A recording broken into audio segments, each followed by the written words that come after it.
आता मी सध्याला एका अत्यंत छोट्या पण इतक्या महत्त्वाच्या ठिकाणी आलो। त्याचं कारण असं की ते तुम्ही जाणून घ्यालच, अष्टविनायक सांस्कृतिक कला व क्रीडा मंडळ आणि याचे जे संस्थापक आहेत ते अमित मोरे आहेत आणि एक सुंदरशी गणपतीची मूर्ती इथे स्थापन केलेली आहे।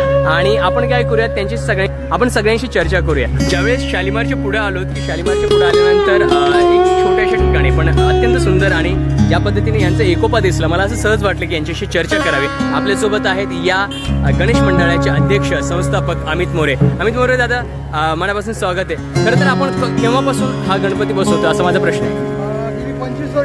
25 वर्षापासून बसवतोय। खूपच छान। अच्छा, इथले जे काही आसपासचे व्यापारी, पण मला असं दिसलं की तुमची चहाची एक दुकान आहे इथे छोटीशी।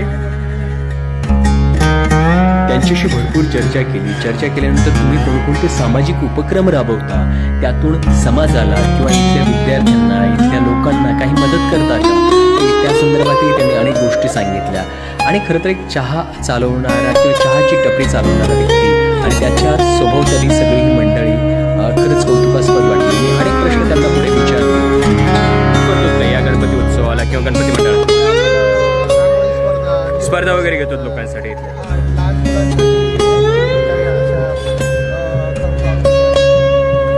एक असा प्रश्न होता की खरं तर मला एक वैशिष्ट्य खूप छान, आत्ताच मी काहींशी बोलत होतो त्यावेळेस ते सांगत होते की वेगवेगळ्या जाती धर्माचे लोक आहेत पण सगळे गुण्या गोविंदाने आणि एकोप्याने हा उत्सव साजरा करतात, तर याच्याविषयी काय सांगाल?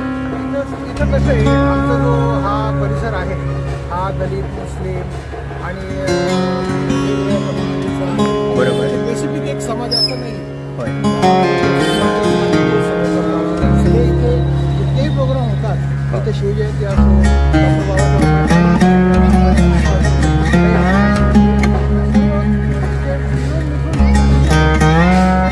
खूपच छान।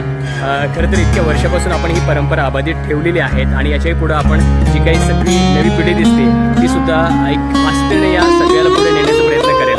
तुम्हाला सगळ्यांना खूप साऱ्या शुभेच्छा आणि चला आपण एकदा सगळेजण म्हणू गणपती बाप्पा, गणपती बाप्पा।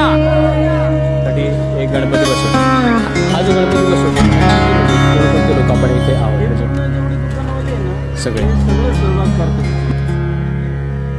खूप छान वाटले की अशा ठिकाणी अशा पद्धतीने गणेश उत्सव साजरा केला जातो आणि सामाजिक संदेशही त्या इतक्या जोमाने दिला जातो। खरंच कौतुकास्पद गोष्ट आहे आणि या सगळ्या लोकांना खूप साऱ्या शुभेच्छा आणि भावी पिढीला एक चांगला संदेश यातून निर्माण व्हावा। परंतु तुम्ही सगळे चॅनलवर जर नवीन असाल तर चॅनलला सबस्क्राईब करा, व्हिडिओ